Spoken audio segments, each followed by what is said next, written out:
hanya kamu dari Al-Asfiya Nurul Iman Islamic Boarding School, tetapi kamunya Allah dan kamunya Rasulullah Sallallahu Alaihi Wasallam.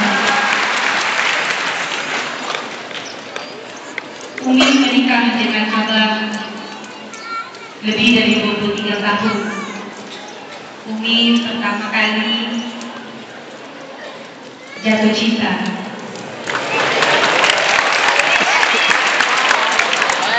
di usia 19 tahun. Umi dapat beasiswa ke Cambridge University English Language and English Literature. Tapi Umi pilih untuk mondok di Darul Ulum Surabaya untuk mendapatkan bekal ketika nanti Umi kuliah di Cambridge, United Kingdom. Umi sudah kuat akidah, Umi sudah bisa berbahasa Arab. Di usia 20 tahun Umi dilamar oleh raja dari negeri Arab, dari Pangeran Brunei. Umi diomongin Ibu Telepon Wahid, kamu dilamar oleh orang-orang kaya dan orang-orang besar. Kamu masih di pesantren Darul Ulum Surabaya. Malam ini, malam Jumat, kamu sholat tahajud, kamu sholat istihara.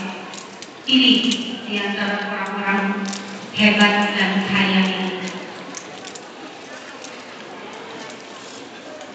Setiap Umi istihara yang keluar pada Allah,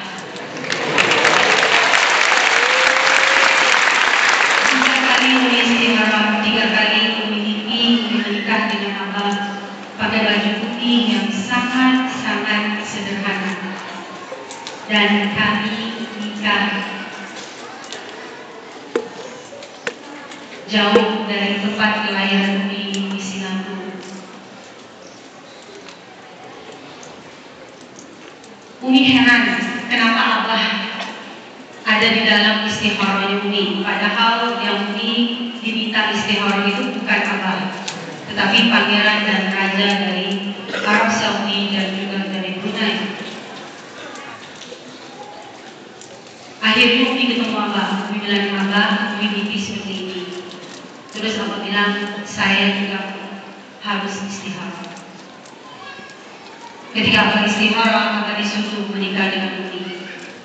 Kalau Umi tidak menikah dengan Abah, Nurul Iman tidak akan ada.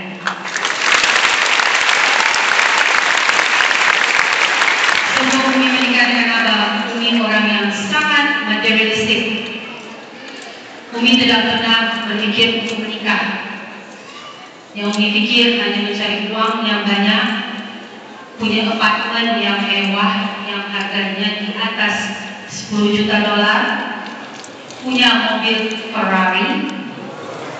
Karena Umi sangat-sangat cerdas. Umi beasiswa dari TK sampai college. Dan bagi Umi, cinta itu adalah, sorry to say, omong kosong. Tidak ada cinta sesama manusia. Itu bagi seorang remaja 19 tahun dari Singapura. Umi mondok dengan Abah selama 1 tahun. Umi belajar Al-Quran, Umi hafal Al-Quran, Umi belajar bahasa Arab, Umi bisa berbahasa Arab. Dalam waktu 1 tahun, Umi terjemahkan kitab Arba'in Nawawi dari bahasa Arab ke bahasa Inggris.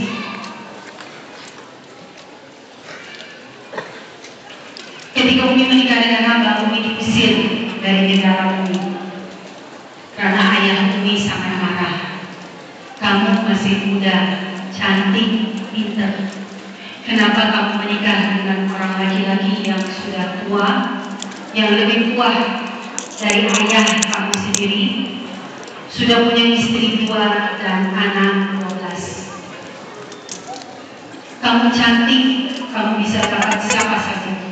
Kamu pintar, kamu bisa dapat beasiswa kemana saja. Kamu tidak perlu capek bekerja, kamu bisa menikah dengan orang kaya Setiap hari pergi salon, pergi spa, beli tas yang harganya 1 miliar. Itu pekerjaan sosialita orang-orang kaya. Bisa bangun satu masjid dengan tas harga 1 miliar. Tapi Umi malah pilih Abah. Ayah Umi teriak, "You get out. I don't want to ever see your face." Umi kembali ke Singapura. Setelah Umi melahirkan si kembar, Syarifah bayar Syarifah lebih 4 bulan. Umi ke kantor ayah Umi. Ayah Umi bos besar, punya perusahaan besar, karyawan banyak. Di depan karyawannya Umi diusir. Ayah Umi tidak maafin Umi karena menikah dengan Abah. Orang tua, banyak istri dan banyak anak. Kalau Umi mau tarik mundur, mau diulang waktu kembali, Umi tidak akan pernah menikah dengan orang selain Abah. Umi diundang untuk bicara di depan Ibu Nyai se-Jawa Timur, insya Allah di dalam bulan ini. Jadi kiai-kiai di Jawa Timur kita tolong sama Umi. Umi tolong nasihatin ibu-ibu Nyai yang punya pesantren supaya bisa seperti Umi, ikhlas lillahi ta'ala. Jangan pernah memikirkan diri sendiri, jangan pernah memikirkan dunia. Karena rata-rata ibu Nyai, uang SPP santri dipakai untuk beli mobil baru, uang SPP santri dipakai untuk perbaiki rumah, untuk beli rumah baru, untuk pasang AC. Santrinya biar aja korengan cashbackan keluar, makanya tahu tempe tidak ada lauknya, padahal mereka berbayar.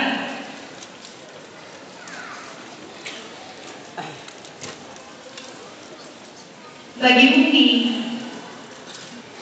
hidup itu bukan sekarang saja. Tadi Mas Mustafa bilang, orang yang meninggal, yang mati syahid di jalan Allah itu tidak pernah mati. Mereka ada di samping kita. Ketika kita baca maulid, Rasulullah SAW hadir di tengah-tengah kita. Terakhir Umi ketemu dengan Ibu Duta Saudi. Umi ribut dengan Ibu Duta Saudi karena melarang Nurul Iman membaca maulid, melarang Nurul Iman berwasilah kepada Rasulullah SAW. Kalau Umi tidak ingat Umi di rumah Ibu Duta Saudi, Umi pasti cakap-cakap. Umi tanya, paling gampang, Anda tidak boleh kami membaca maulid, Anda tidak boleh berwasilah kepada Rasulullah SAW. Pernahkah Anda bermimpi Rasulullah SAW? Ibu Duta Saudi kaget. Dia bilang, no, I haven't. Saya belum pernah. So you don't talk much. Saya mimpi Rasulullah. I dreamt of Rasulullah SAW so many times. Berkali-kali mimpi Rasulullah SAW. Karena apa? Karena Umi cinta dengan maulid Nabi SAW. Jadi jangan pernah kamu diam ketika orang melarang kamu membaca maulid. Kemarin anak-anak Nurul Iman ekspedisi NKRI diminta sama Pak Gatot waktu itu kasar, diminta sama Pak Doni Monado waktu itu Danjen Kopassus. Santri Nurul Iman 30 orang dikirim ke NTB, NTT dan Bali. Umi bilang dengan mereka, walaupun kamu di tengah hutan, kamu wajib setiap malam Jumat baca Yasin, baca tahlil dan baca maulid. Walaupun yang mendengarkannya hanya jangkrik dan binatang-binatang malam kan, tetapi kamu wajib tetap baca tahlil, baca Yasin dan maulid. Nenek moyang kita, orang tua kita, apa yang mereka harapkan dari kecuali tahlil, kecuali Yasinnya kita? Anda pikir orang kalau sudah meninggal itu enak, mereka tidur saja, ngorok ngeces lagi. No. Mereka di alam barzah, mereka butuh yasinnya kita, tahlilnya kita, doanya kita. Kalau Wahabi kan nggak boleh kita baca yasin, baca tahlil, ziarah kuburan. Wah, itu semua bid'ah. Kenapa berbuat baik bisa bid'ah? Nabi berbuat baik, sahabat-sahabat berbuat baik, tidak dibilang bid'ah. Masa kita baca Al-Quran, baca yasin, bid'ah. Baca tahlil, menyebut-nyebut nama Allah, bid'ah. Umi sangat marah. Umi bilang dengan duta Saudi, istri duta Saudi, kita sesama muslim, kita baca syahadat, asyhadu an la ilaha illallah wa asyhadu anna Muhammadar Rasulullah. Berarti kita muslim. Kenapa kita mesti pecah? Wahabi, Sunni, Aswaja. Kalau Syiah nggak tahu ya, syahadatnya saya nggak tahu bagaimana. Belum yang lain-lain. Kita umat Islam tidak boleh pecah. Nurul Iman bertahan kerana Nurul Iman bersatu. Kemarin Umi Safari Ramadan kami ke 10 kota di Jawa. Umi kepingin sampai ke Sumatera, sampai ke Sulawesi, sampai ke Kalimantan, sampai ke NTB, NTT, sampai ke Papua untuk safari Ramadan. Karena Umi tahu santri di Nurul Iman ada di pelosok-pelosok di seluruh Indonesia. Ada santri di Nurul Iman, tadi Anda dengar apa Abah bicara. Anda tidak perlu menjadi ulama saja. Anda harus menjadi presiden, menjadi pegawai, menjadi bupati, menjadi wali kota, menjadi pengusaha. Tetapi Anda wajib berdakwah walaupun sepotong ayat. Berbicara yang baik, berbicara yang enak. Tapi kalau orang sudah melanggar akidah Anda, Anda wajib mempertahankan akidah Anda. Itu yang diinginkan Abah. Abah selalu bicara dengan Umi, Wahid, kamu tahu wali Allah itu seperti apa? Wali Allah itu adalah orang yang dicintai Allah. Bagaimana modelnya wali Allah? Abah tanya ke Umi. Umi bilang, Umi gak pantas menjawabnya karena Umi bukan latar belakang agama. Yang mengerti itu semua pasti Abah. Abah bilang wali Allah itu punya batu. Tadi ketika Umi di sini, tiba-tiba Umi bawa melati yang sangat bagus. Umi cari mana bunga melatinya, tapi ternyata tidak ada. Yang penting tidak ada bunga bangkai kan. Tapi ada bau bunga melati itu. Kemarin juga Umi di kamar, ada yang lewat bau itu. Abang memberitahu Umi ciri-ciri seorang wali Allah atau orang yang dicintai Allah adalah mereka yang bisa memberi makan banyak orang. Itu wali Allah. Jadi bapak ibu-ibu kalau mau menjadi orang yang dicintai Allah, kasih makan orang. Saya gak bilang untuk ikut saya atau siapa aja, tapi ciri-ciri seorang yang dicintai oleh Allah, dia mampu memberi makan banyak orang. Seperti Pak Supono punya pesantren. Pak Supono sering memberikan beras buat Nurul Iman. Pak Supono wali Allah. Seperti Pak Susilo bangun masjid. Gara-gara Pak Susilo kita bisa punya asrama. Nanti kita punya asrama Pak Mantan.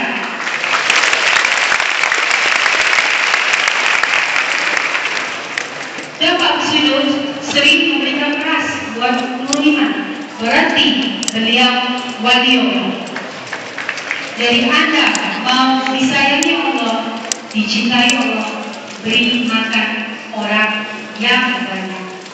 Gampang, bagaimana mau kasih makan orang yang banyak? Kasih beras. Karena pahalanya dihitung dari satu butir beras. Itu udah kasih orang makan banyak. Umi tidak pernah merasa susah. Padahal setiap hari anak Umi makannya telur sampai bisulan. Syarifah di Bugaya punya bisul di tengah-tengah sini. Akhirnya dioperasi, hanya dipakai bandage, perban, cross, what is cross? Silang, itu di tengah hidungnya Syarifah Rodi. Saking tidak ada uangnya, tiap hari makan nasi dengan telur mata sapi. Tidak punya uang untuk beli sayur atau beli lauk. Ayahnya Umi kasihan lihat cucu-cucunya sengsara, dikirim susu dari Singapura. Padahal Umi gak pernah minta. Jadi Bapak Ibu, adik-adikku, ketika Anda menikah, cintailah orang yang Anda nikahi. Jangan pernah bermimpi Anda bisa menikah dengan pangeran Brunei atau dengan Raja Saudi Arabia. No. Anda, Bapak Ibu yang sudah menikah, adik-adik yang belum menikah, ini pesannya Umi. Bagi yang sudah menikah, cintailah orang yang sudah Anda nikahi. Umi tidak pernah melihat abah itu lebih tua dari ayahnya Umi. Abah itu sering masuk angin, sering harus dipijit tiap malam. Biasanya kalau orang tua kan pegel sana pegel sini. Setiap malam abah tidak bisa tidur kalau tidak dipijit, karena badannya sakit semua. Sering masuk angin, sering tembung. Beda kalau orang muda masih gagah. Umi gak pernah lihat abah selalu didatangi anak-anak dari istri satu istri dua, sering diminta uang. Padahal kita hidup apa adanya. Kita harus kasih makan santri waktu itu 23.000 santri. Sekarang dengan santri 13.000, kita menghabiskan 1,5 ton singkong untuk sarapan. Makan siang dan makan malam beras Nurul Iman, beras campur jagung 3 ton setiap hari. Bisa Bapak Bupati Babel melakukan itu?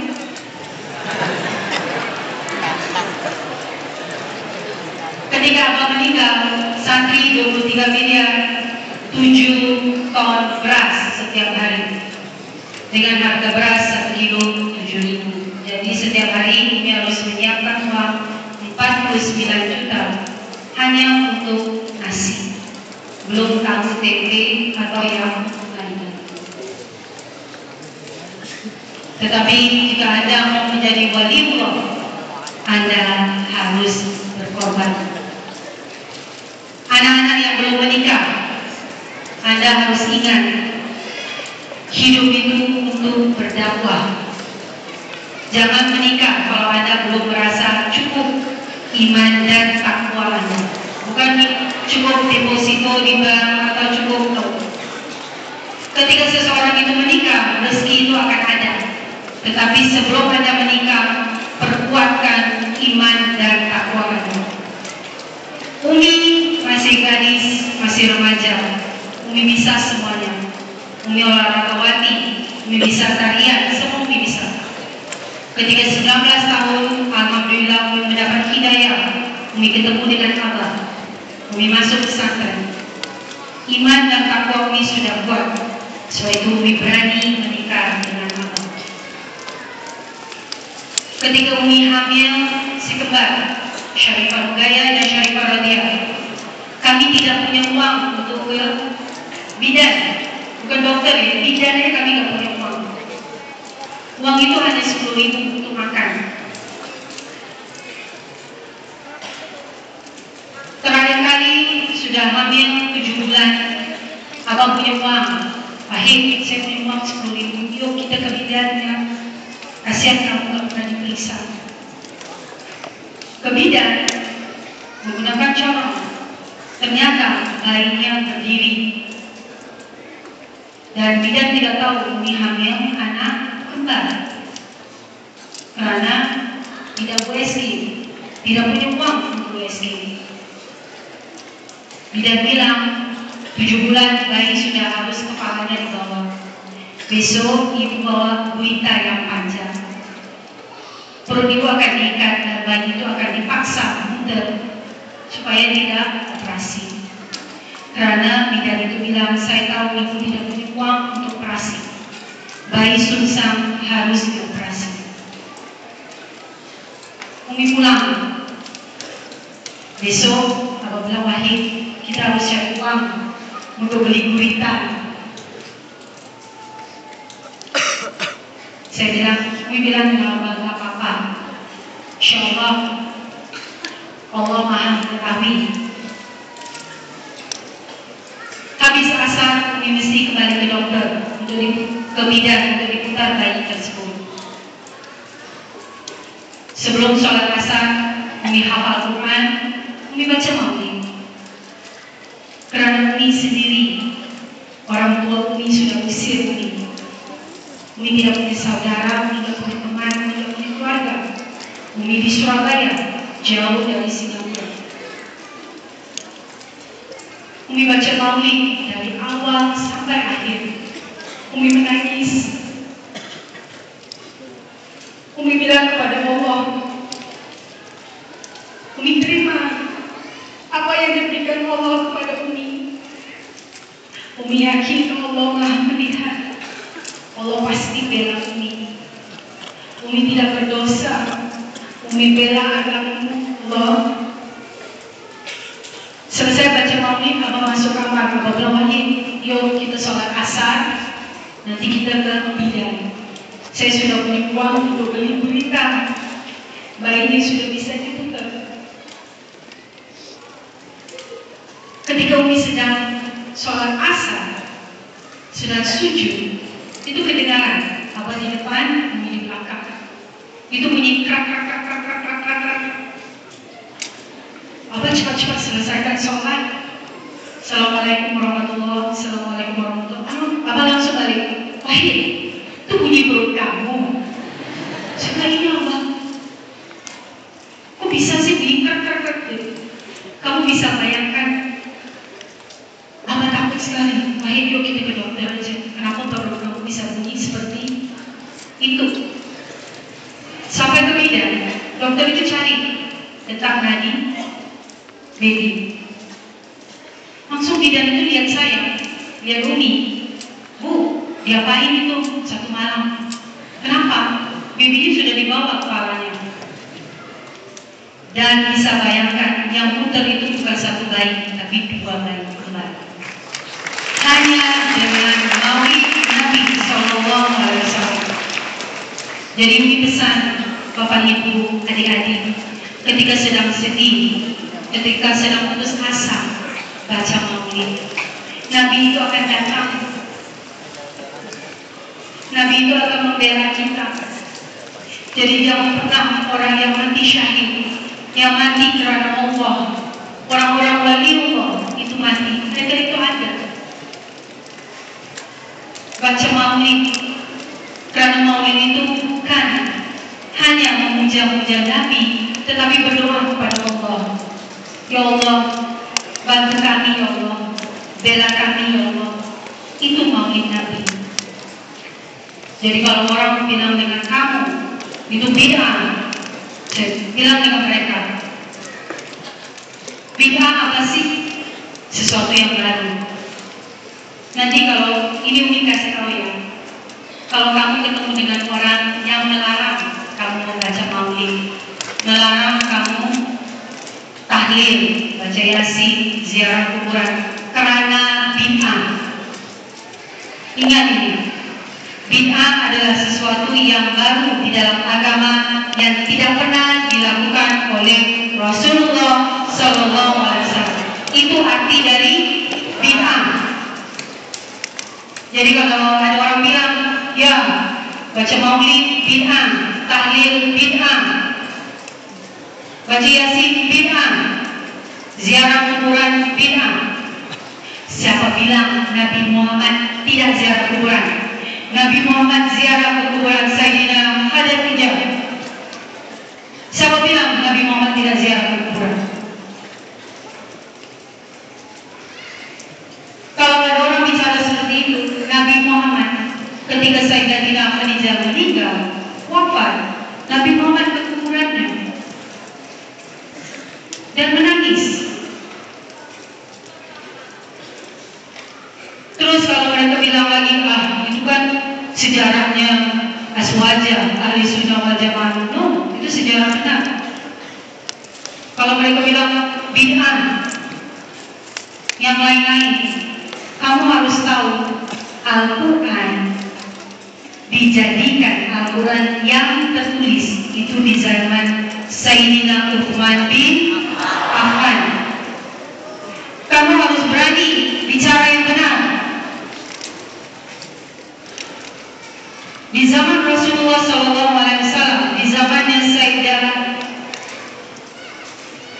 di zamannya Abu Bakar bin Siddiq, itu belum ada mushaf Al-Quran. Al-Quran dihafal di luar kepala. Sayyidina Uthman bin Affan punya inisiatif. Yuk, Al-Quran dituliskan, karena tidak semua orang bisa menghafal Al-Quran. Di sini siapa yang menghafal Al-Quran? Katakan.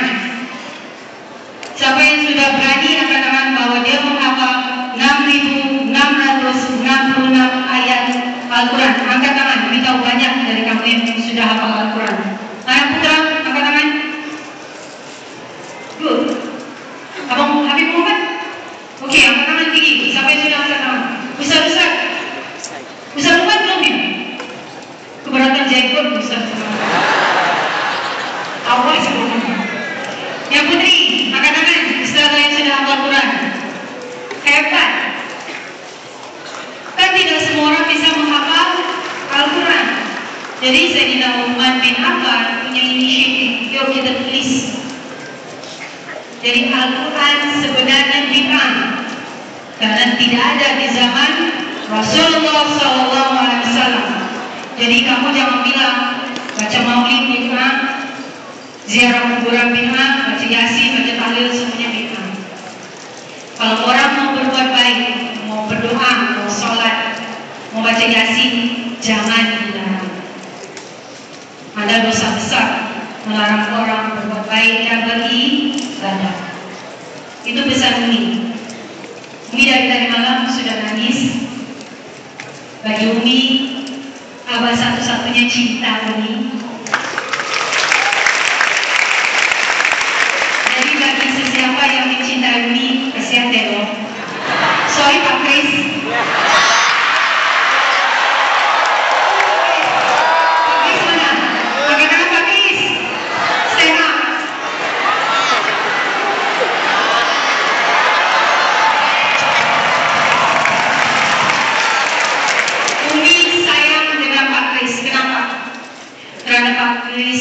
Bella Nurul Iman. Bagi semua orang yang Bella Nurul Iman, mau Pak Susilo, mau Pak Supono tadi, Pak Supono mana? Pak Supono jangan sembunyi dong. Mau Pak Supono, mau Pak Andi dari Yayasan Buddha Seci, selama Anda Bella Nurul Iman, I love you. Jadi Anda harus cinta karena Allah dan demi Allah. Thank you so much for coming. Terima kasih banyak bapak-bapak, ibu-ibu, wali-wali santri yang sudah jauh-jauh datang menginap di Nurul Iman. Dan penjemputan hanya satu hari ini. Besok-besok tidak ada penjemputan. Siapa yang buang sampah denda 500.000, buang ludah denda 1 juta rupiah. Karena ini wilayah Singapura Paru.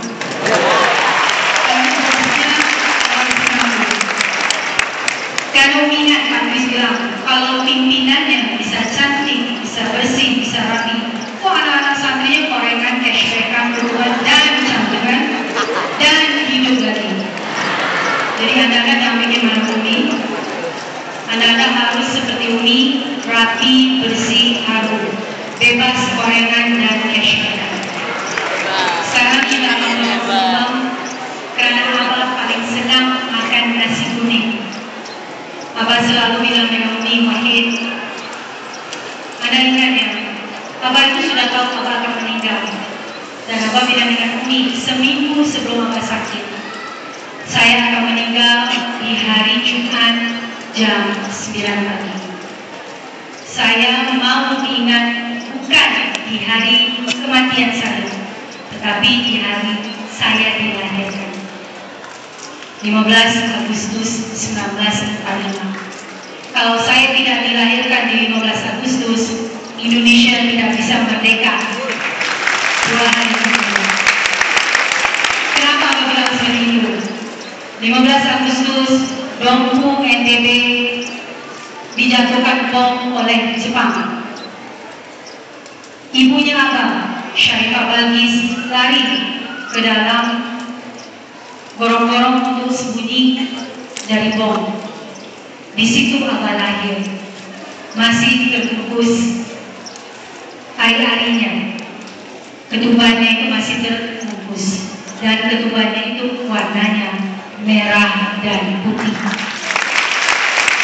Itu masih disimpan sama ibunya Abah di Dompu. Ibunya Abah masih hidup, usia sudah hampir 100 tahun, masih sehat. Cuma nggak bisa jalan jauh karena dari NTB Dompu itu harus naik pesawat ke Bali, dari Bali baru ke Jakarta, baru ke Parung. Lebih jauh dari Parung, dari Jakarta ke Parung daripada ke NTB ke Jakarta. Di sini macetnya bisa 4 jam. Naik pesawat 1,5 jam sudah sampai. Dan Abah bilang ke Umi, Wahid, saya meninggal, saya minta dikubur di samping masjid. Saya senang mendengarkan anak-anak itu baca maulid, baca yasin, baca tahlil, dan hafal Al-Quran. Sebab itu Umi sering lihat santri-santri hafal Al-Quran di makamnya Abah. Karena Abah senang mendengarkan Al-Quran itu dibacakan, apalagi diamalkan. Wali-wali santri, alumni Nurul Iman, Abah sudah meninggal hampir 5 tahun. Banyak alumni yang sudah selesai dari Nurul Iman, yang Umi tahu sudah banyak yang sukses. Anda harus ingat, Anda bukan siapa-siapa tanpa Nurul Iman. Anda wajib setiap bulan memberikan kewajiban Anda 5% dari gaji Anda untuk Nurul Iman. Karena Nurul Iman harus sampai kiamat tetap gratis dan berkualitas. Dan semuanya tergantung kepada alumni-alumni dan wali santri. Jadi wali santri, jangan anaknya sudah jadi bos, wah gak perlu sumbang ke Nurul Iman, lupakan aja Nurul Iman. Ada dosa besar. Ingat, manusia yang tidak tahu bersyukur, itulah manusia yang akan dapat murkanya Allah.